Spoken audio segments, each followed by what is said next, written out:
2009년 8월 5일 쌍용자동차 평택 공장. 이날 경찰은 쌍용차 노조원의 마지막 보루였던 옥상 점거 작전을 개시했습니다. 기중기에 실려 건물 위로 접근하는 시위 진압용 컨테이너. 호스에서 뿜어져 나오는 최루액과 물이 노동자들의 접근을 막는 사이 방패와 진압봉, 다목적 발사기로 중무장한 경찰 특공대원들이 한꺼번에 옥상으로 뛰어듭니다. 쇠파이프를 휘두르며 저항하던 노조원들은 이내 밀려 도망칩니다. 붙잡힌 노조원들은 경찰의 방패에 사정없이 찍힙니다. 이미 실신한 듯 엎드려 꼼짝 못하는 노조원에게도 끊임없이 방패가 내리꽂힙니다. 세 군데에서 특공대들이 내려오는 바람에 조합원이 순식간에 몰려든 거죠. 우왕좌왕하면서 밑으로 떨어진 사람이 있고요. 이날 강제해산 작전을 계기로 77일간 이어졌던 쌍용차 해고 노동자들의 옥새 파업은 사실상 종결됐습니다. 경찰은 파업이 끝나기 전까지만 해도 파업을 중단하면 노동자들을 선처하겠다는 뜻을 여러 차례 내비쳤습니다.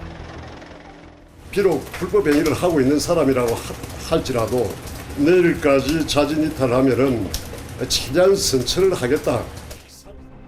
그러나 8월 6일 파업이 완전히 끝나자 그 말은 180도 달라졌습니다. 경찰은 물론이고 사측 직원들까지 그 생명과 신체의 안전까지 위협한 이런 사람들은 철저하게 밝혀내서 법의 심판을 받게 할 것입니다. 단순한 엄포가 아니었습니다. 2009년 10월 무자비한 진압작전을 벌였던 경찰은 파업 종료 2달 만에 쌍용차 노조와 조합원들을 상대로 손해배상 청구 소송을 제기했습니다. 파업 당시 노조원들의 공격으로 헬기와 크레인 등의 장비가 부서지고 경찰들이 부상을 당했다며 17억 원을 물어내라는 내용이었습니다. 이듬해인 2010년에는 쌍용차 사측이 파업 중 공장 파손과 조업 중단으로 인한 손실의 책임을 물어 100억 원의 손해배상 청구 소송을 제기했습니다. 2013년과 2016년 진행된 1, 2심에서 법원은 잇따라 경찰과 회사의 손을 들어줬습니다. 쌍용차 파업은 정당성을 잃은 불법 폭력 파업이라는 겁니다. 판결로 쌍용차 노조가 경찰과 회사에 배상해야 하는 돈은 각각 11억 원과 33억 원. 만약 대법원에서 이대로 배상 판결이 날 경우 물어야 할 돈은 이자까지 100억 원이 넘습니다. 1억이라는 돈이 직장 생활하면서 사실 현금으로 만져보기 어려운 돈이잖아요. 저희가 만져볼 수도 또 볼 수도 없는 돈이거든요. 정말 그렇게 선고가 된다고 하면 그 이후에 벌어질 일들이 끔찍한 일들이 많을 거라고 하는 이런 불안감을 좀 여전히 가지고 있어서. 그런데 2018년 반전의 계기가 찾아옵니다. 경찰청 인권침해사건 진상조사위원회, 용산 참사, 쌍용차 파업 등 과거 경찰권 남용과 부당한 인권침해 사례의 재발을 막기 위해 만든 경찰청장 직속기구로 2017년 발족됐습니다. 1년 조사 끝에 나온 쌍용차 파업 사건 보고서. 먼저 조사위는 2009년 쌍용차 파업 진압을 당시 이명박 정부 청와대가 최종 승인했다고 명시했습니다. 강일학 경찰청장이 강제 진압을 반대하자 관할 지휘관인 조현호 경기경찰청장이 강 청장을 건너뛰고 직접 청와대에 연락해 진압 승인을 받았다고 결론 내린 겁니다. 또 노조원들을 제압하는 과정에서 테이저건, 최루액, 경찰 특공대 등 대테러 장비와 인력을 투입한 것도 문제라고 지적했습니다. 심지어 경찰이 쌍용차 노조원에 대한 부정적 여론을 일으키기 위해 비난 댓글을 다는 50명 규모의 인터넷 댓글팀까지 운영한 사실도 확인됐습니다. 파업 당시 경찰의 공권력 행사가 위법했다는 조사위의 결론. 조사위는 경찰에 쌍용차 노조를 상대로 제기한 손해배상 소송을 취하하고 관련자들에게 사과하라고 권고했습니다. 경찰이 위법한 그 공권력의 행사로 인해서 노동자들도 피해를 많이 입었는데요. 이 피해에 관해서는 노동자들이 그 당시에 사회적인 정황상 국가를 상대로 손해배상 청구를 할 수 없었던 여건이 있었고요. 이런 점을 감안을 해서 국가가 제기한 손해배상 청구와 관련 가압류 사건을 취하할 것을 권고했고요. 민감용 경찰청장은 조사위 결과에 따라 사건 관련자들에게 고개 숙여 사과했습니다. 과거 경찰의 법 집행 과정에서 목숨을 잃거나 큰 고통을 받았던 피해자들과 그 가족들에게 진심 어린 사과의 말씀을 드립니다. 그러나 손해배상 소송에 대해선 대법원 판결을 끝까지 기다리겠다는 입장을 굽히지 않았습니다.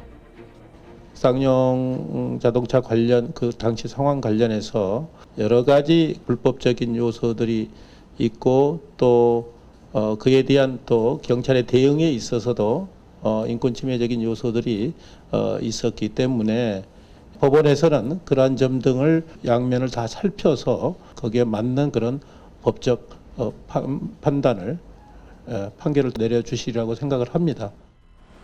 조사위에 이어 국가인권위도 경찰의 손배 청구의 정당성이 결여됐다는 의견을 냈지만 경찰의 입장은 변함이 없었습니다.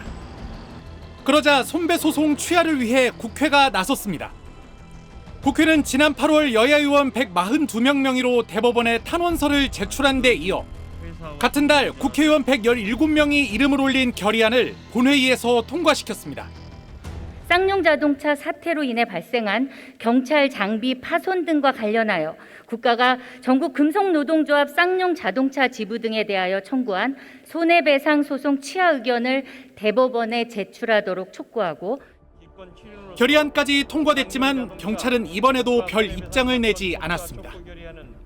경찰 입장에서는 이것을 하나의 어떤 사례로 만들어서 이후에 이와 유사한 사례를 방지를 하겠다. 이것을 활용을 하겠다. 이런 의도가 있는 것 같은데 노동자들이나 일반 시민들이 자신들의 권리를 아무래도 주장하기 어렵게 되는 것이죠. 이런 다수의 사람들에 대해서 거액의 손해배상이 인정될 수 있다는 것은 굉장한 공포거든요.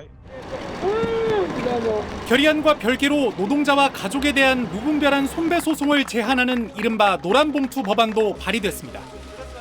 거액을 배상할 처지에 놓인 쌍용차 해고 노동자들을 돕기 위해 시민들이 노란봉투에 성금을 담아 건넨 데서 이름을 따온 법안입니다. 노란봉투 법안은 지난 19대 20대 국회에서 잇따라 발의됐지만 국회 본회의 문턱을 넘지 못한 채 폐기됐습니다.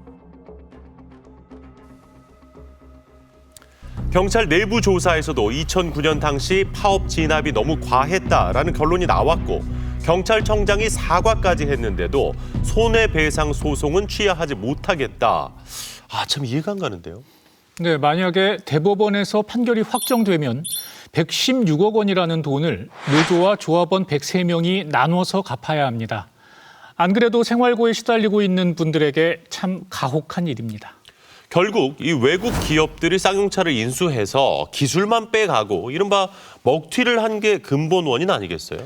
네, 그래서 쌍용차 문제는 해외 매각을 주도한 정부 그리고 주채권은행인 산업은행의 책임이 적지 않습니다. 이 외국 자본에 대한 검증도 못했고 기술 유출도 눈뜨고 구경만 한 셈이니까요. 그런데 이번 에디슨 모터스의 쌍용차 인수 과정에서 산업은행이 또 한 번 키를 쥐게 됐습니다.